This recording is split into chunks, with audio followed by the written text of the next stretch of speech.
الحمد لله رب العالمين والعاقبة للمتقين والصلاة والسلام على سيد الأنبياء والمرسلين وعلى آله وأصحابه أجمعين أما بعد أعوذ بالله من الشيطان الرجيم بسم الله الرحمن الرحيم ربنا آتنا في الدنيا حسنة وفي الآخرة حسنة وقنا عذاب النار صدق اللہ العظیم رب اشرح لی صدری ویسر لی امری واحلل عقدۃ من لسانی یفقہوا قولی سبحانک لا علم لنا الا ما علمتنا انک انت العلیم الحکیم۔ درود شریف پڑھ لیں۔ اللہم صلی علی محمد وعلی آل محمد کما صلیت علی ابراہیم وعلی آل ابراہیم انک حمید مجید۔ اللہم بارک علی محمد وعلی آل محمد کما بارکت علی ابراہیم وعلی آل ابراہیم انک حمید مجید۔ گرامی قدر علماء کرام، بزرگان محترم اور میرے پیارے دوستو، اللہ کا ہم سب پر بہت بڑا احسان اور بہت بڑا کرم ہے کہ اللہ نے ہم سب کو تھوڑی دیر کے لیے اپنے گھر میں جمع فرمایا۔ دعا کرو اللہ ہم سب کے جمع ہونے کو قبول فرمائے۔ میرے پیارو، اس وقت مجھے کوئی لمبی چوڑی باتیں نہیں کرنی، کچھ مختصر باتیں آپ کی خدمت میں پیش کرنی ہے۔ اللہ سے دل سے دعا کر لو، اللہ سب سے پہلے مجھے پھر آپ کو عمل کی توفیق نصیب فرمائے۔ میرے بھائیو، اس وقت میں آپ کو ایک بہت بڑا خزانہ دینا چاہتا ہوں۔ ہم چاہتے ہیں کہ ہمارے ہر آنے والے دن جانے والے دنوں سے بہتر ہو۔ بولو، چاہتے کہ نہیں چاہتے؟ ہمارا ہر آنے والا دن جانے والے دنوں سے بہتر ہو۔ اور میرے والد صاحب ایک دعا مجھے اکثر سکھلاتے ہیں کہ اللہ سے ایسی عزت مانگو جس کے بعد کبھی ذلت نہ ہو، اللہ سے ایسی مالداری مانگو جس کے بعد کبھی فقیری نہ ہو، اللہ سے ایسی خوشحالی مانگو جس کے بعد کبھی تنگحالی نہ ہو۔ یعنی ہمارا ہر آنے والا دن جانے والے دنوں سے بہتر ہونا چاہیے۔ آج میں آپ کو ایک بہت بڑا خزانہ دے رہا ہوں، اور یہ خزانہ میں اپنی جیب سے نہیں دے رہا، بلکہ ہمارے نبی حضرت محمد الرسول اللہ صلی اللہ علیہ وسلم نے اپنی امت کو دیا ہے۔ اس خزانے کو اگر ہم نے اپنی زندگی میں شامل کر لیا، اپنا لیا، تو یقیناً اللہ پاک ہماری دنیا کی زندگی کی الجھنوں کو بھی ختم فرما دے گا انشاءاللہ، اور آخرت کی منزلوں کو بھی آسان فرمائے گا انشاءاللہ، اور ہماری دنیا بھی بہتر سے بہتر بنائے گا انشاءاللہ، اور آخرت بھی بہتر سے بہتر بنائے گا انشاءاللہ۔ حدیث شریف میں موجود ہے کہ ایک مرتبہ ہمارے آقا حضرت محمد الرسول اللہ صلی اللہ علیہ وسلم کسی بیمار صحابی کی عیادت کے لیے تشریف لے گئے۔ حدیث شریف میں موجود ہے صحابی اس قدر سخت بیمار ہے کہ صحابی میں کھڑے ہونے کی طاقت نہیں ہے، بیٹھنے کی طاقت نہیں ہے، چلنے کی طاقت نہیں ہے، بلکہ حدیث شریف میں بیان فرمایا صحابی کا بدن، صحابی کا جسم بیماری کی وجہ سے لکڑی کی طرح سوکھ چکا ہے۔ اور بیمار کی عیادت کے بھی بڑے فضائل حدیث شریف میں بیان فرمائے ہیں۔ حضرت ابو ہریرہ رضی اللہ تعالیٰ عنہ فرماتے ہیں نبی کریم صلی اللہ علیہ وسلم نے ارشاد فرمایا، جو شخص کسی بیمار کی عیادت کے لیے، یعنی بیمار کی خبر پوچھنے کے لیے، جو شخص کسی بیمار کی عیادت کے لیے یا اپنے مسلمان بھائی کی ملاقات کے لیے جاتا ہے، اپنے مسلمان بھائی کو ملنے کے لیے جاتا ہے، تو حدیث شریف میں فرمایا نبی کریم صلی اللہ علیہ وسلم نے ایک فرشتہ پکار کر کہتا ہے تم برکت والے ہو، یعنی بیمار کی عیادت کرنے والے کو، اپنے بھائی کی ملاقات کے لیے چلنے والے کو ایک فرشتہ پکار کر کہتا ہے تم برکت والے ہو اور تمہارا چلنا بابرکت ہے اور تم نے جنت میں ٹھکانہ بنا لیا۔ یہ ترمذی شریف کی حدیث میں موجود ہے۔ اور ایک اور حدیث میں کیا فرمایا نبی کریم صلی اللہ علیہ وسلم نے، یہ حدیث بھی ترمذی شریف میں موجود ہے۔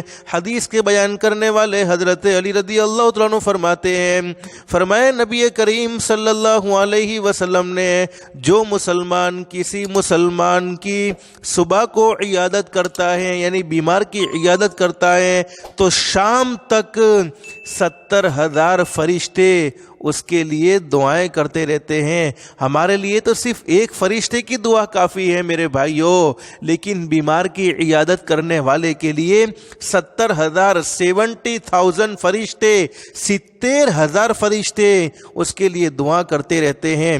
اور جو شام کو عیادت کرتا ہے، صبح تک 70,000 فرشتے اس کے لیے دعا کرتے ہیں اور اسے جنت میں ایک باغ مل جاتا ہے۔ بیمار کی عیادت کے بڑے فضائل ہیں، حدیث شریف میں موجود ہے۔ فرمایا نبی کریم صلی اللہ علیہ وسلم نے، بیمار کی عیادت پر اللہ کی طرف سے بہت بڑا اجر، بہت بڑا انعام ہے۔ فرمایا نبی کریم صلی اللہ علیہ وسلم نے، بیمار کی عیادت کرنے والے کو اللہ کی رحمت ڈھانپ لیتی ہے، یعنی وہ اللہ کی رحمت میں آ جاتا ہے۔ تو میں بات کیا بیان کر رہا تھا؟ حضرت نبی کریم صلی اللہ علیہ وسلم بیمار کی عیادت کے لیے تشریف لے گئے۔ اب صحابی کا پورا بدن لکڑی کی طرح سوکھ چکا ہے، بیٹھنے کی طاقت نہیں ہے، کھڑے ہونے کی طاقت نہیں ہے۔ لیکن میرے پیاروں، مجھے ایک دعا یاد آئی، میں آپ کو ایک دعا بتلا دیتا ہوں۔ اگر ہم کسی بیمار کی عیادت کے لیے جائیں اور دیکھیں کہ وہ آدمی بیمار ہے، سخت بیمار ہے، تو ایک دعا کو پڑھ لینا ہے۔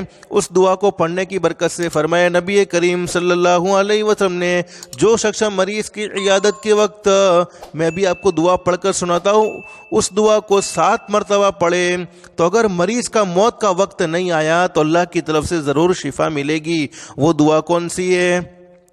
اسأل اللہ العظیم رب العرش العظیم ان یشفیک، بس یہ چھوٹی سی دعا ہے، اسأل اللہ العظیم رب العرش العظیم ان یشفیک۔ اگر کسی بیمار کی عیادت کے لیے گئے اور یہ دعا کو 7 مرتبہ پڑھ لی، ہمارے آقا تاجدار مدینہ محمد الرسول اللہ صلی اللہ علیہ وسلم نے ارشاد فرمایا، اگر اس کی زندگی باقی ہے، اگر موت کا وقت نہیں آیا تو اسے اللہ پاک ضرور شفا نصیب فرمائیں گے۔ اب ہمارے نبی حضرت محمد الرسول اللہ صلی اللہ علیہ وسلم بیمار صحابی کی عیادت کے لیے تشریف لے گئے۔ ہمارے نبی نے صحابی سے پوچھا، میرے صحابی، بیماری کے ایام میں اللہ سے کیا دعا مانگتے ہو؟ اور آپ کو یہ معلوم ہونا چاہیے کہ اللہ پاک بیماروں کی دعاؤں کو قبول فرماتے ہیں۔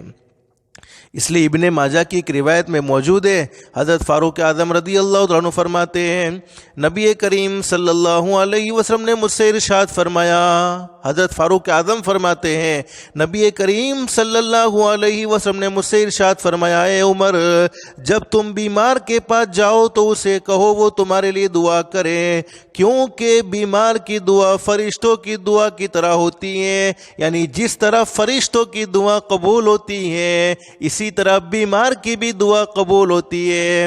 اب حضرت نبی کریم صلی اللہ علیہ وسلم نے صحابی سے پوچھا، میرے صحابی، بیماری کے ایام میں تم اللہ سے کیا دعا مانگتے ہو؟ تو صحابی نے کیا کہہ دیا؟ میرے محبوب، میں اللہ سے مانگتا ہوں، الہ العالمین، دنیا کی مختصر سی زندگی میں جتنی تکلیفیں تو مجھے دینا چاہتا ہے دے دے، دنیا کی شارٹ زندگی میں تو مجھے جتنی تکلیفیں دینا چاہتا ہے دے دے، لیکن کل آخرت کی تکلیف سے تو مجھے محفوظ فرما لینا۔ دعا بھی کیسی پیاری مانگ رہے ہیں کہ دنیا کی زندگی تو ختم ہونے والی ہے، دنیا کی زندگی تو شارٹ زندگی ہے، دنیا کی زندگی میں جتنی تکلیفیں تو مجھے دینا چاہتا ہے دے دے، لیکن کل قیامت کی تکلیفوں سے تو مجھے بچا لینا، کل آخرت کی تکلیفوں سے تو مجھے بچا لینا۔ حدیث شریف میں موجود ہے، نبی کریم صلی اللہ علیہ وسلم نے صحابی سے فرمایا میرے صحابی ایسی دعا نہ مانگا کرو، اس لیے کہ نہ تم دنیا کی تکلیف کو برداشت کر سکتے ہو اور نہ آخرت کی تکلیف کو برداشت کر سکتے ہو۔ ارے بولو دنیا کی تکلیف برداشت ہوتی ہے؟ نہیں ہوتی۔ نہ سردی برداشت ہوتی ہے نہ گرمی برداشت ہوتی ہے۔ ارے پیر میں کانٹا چبھ جائے، جب تک ہم کانٹے کو نکالتے نہیں ہیں تب تک سکون ملتا نہیں، تب تک اطمینان ملتا نہیں۔ اب ہمارے نبی نے فرمایا صحابی تم دنیا کی تکلیف کو بھی برداشت نہیں کر سکتے، آخرت کی تکلیف کو بھی برداشت نہیں کر سکتے۔ حدیث شریف میں موجود ہے، صحابی نے پوچھا اللہ کے نبی کون سی دعا مانگو؟ تو سرکار مدینہ حضرت محمد الرسول اللہ صلی اللہ علیہ وسلم نے ارشاد فرمایا وہ دعا انشاءاللہ آپ کو یاد ہی ہوگی، اور اگر یاد نہیں ہے تو آپ اپنے امام صاحب سے پوچھ لیں، قرآن کریم کے دوسرے پارے میں وہ دعا موجود ہے۔ اگر یاد ہے تو میرے ساتھ میں پڑھو، ساتھ میں پڑھنے کی برکت سے یاد ہو جائے گی۔ ربنا آتنا فی الدنیا حسنۃ وفی الآخرہ حسنۃ وقنا عذاب النار۔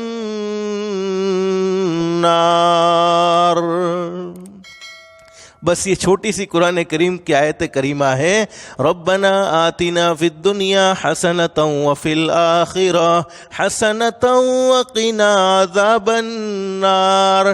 حدیث کے بیان کرنے والے حضرت انس رضی اللہ تعالیٰ عنہ فرماتے ہیں بیمار صحابی نے اس آیت کریمہ کو پڑھنا شروع کر دیا، اللہ پاک نے مکمل شفا نصیب فرما دی۔ علماء نے فرمایا اگر کوئی آدمی لا علاج بیماری میں مبتلا ہو جائے، ایسی بیماری کہ ڈاکٹر جواب دے چکے ہیں، طبیب جواب دے چکے ہیں کہ اس کا ہمارے پاس کوئی علاج نہیں، اس کا ہمارے پاس کوئی سولوشن نہیں، علماء فرماتے ربنا آتنا فی الدنیا حسنۃ وفی الآخرۃ حسنۃ وقنا عذاب النار۔ اس آیت کریمہ کو پڑھنے کا اہتمام کرے، اللہ عافیت کا معاملہ فرمائے گا۔ تو میرے بھائیوں، پٹن والوں، ویراول والوں، یہ آیت کریمہ میں اللہ پاک نے وہ پاور رکھا ہے کہ اللہ پاک ہماری دنیا بھی بہتر سے بہتر بنائے گا انشاءاللہ اس کو پڑھنے کی برکت سے، اور اللہ پاک ہماری آخرت بھی بہتر سے بہتر بنائے گا۔ اللہ سے دل سے دعا کر لو اللہ ہماری دنیا بھی بہتر سے بہتر بنائے اور آخرت بھی بہتر سے بہتر بنائے۔ اس لیے دنیا اور آخرت کو بہتر سے بہتر بنانے کے لیے اللہ کو راضی کرنے کا خاص طور پر اہتمام کرو۔ اللہ کو راضی کرنے کے لیے میرے بھائیوں نمازوں کو نہ چھوڑو، نمازوں کو بھی پڑھتے رہو۔ سارے اعمال بعد میں ہیں، نماز پہلے ہے۔ اللہ ہم سب کو اللہ کے احکام کے مطابق حضرت نبی کریم صلی اللہ علیہ وسلم کے طریقے کے مطابق زندگی گزارنے کی توفیق و سعادت نصیب فرمائے۔ اللہ ہم سب کو کہنے سننے سے زیادہ اخلاص، استخلاص اور استقامت کے ساتھ عمل کی توفیق نصیب فرمائے۔ آمین یا رب العالمین۔ وآخر دعوانا ان الحمد للہ رب العالمین۔